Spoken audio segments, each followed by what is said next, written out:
ନାହିଁ ଆଜ୍ଞା, ଏସବୁ ମୋର କିଛି ଲୋଡ଼ା ନାହିଁ। ମୁଁ ଏଠି ବେଶ ଆନନ୍ଦରେ ଅଛି। ପ୍ରଭୁଙ୍କର ଆଜ୍ଞାକୁ ପ୍ରତ୍ୟାଖ୍ୟାନ କରି ତୁମେ କ'ଣ ଉପଦେଶ ଅର୍ଜନ କରିବାକୁ ଚାହୁଁଛ? ଏ ନିକଟରେ ଥିବା ରାଘବ ଦାସ ମଠ ତମର ବାସସ୍ଥାନ ପାଇଁ ନିର୍ଦ୍ଧାରିତ କରାଯାଇଛି।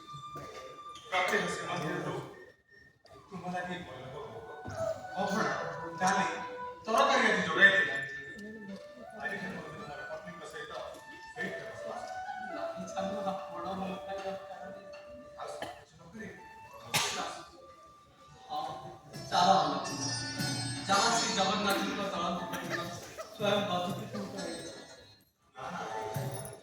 ଏହା ତ ସ୍ୱୟଂ ପ୍ରଭୁଙ୍କର ଇଚ୍ଛା। ମୁଁ ତ ପ୍ରଭୁଙ୍କର ସେବକ। ହଁ, ଚାଲ।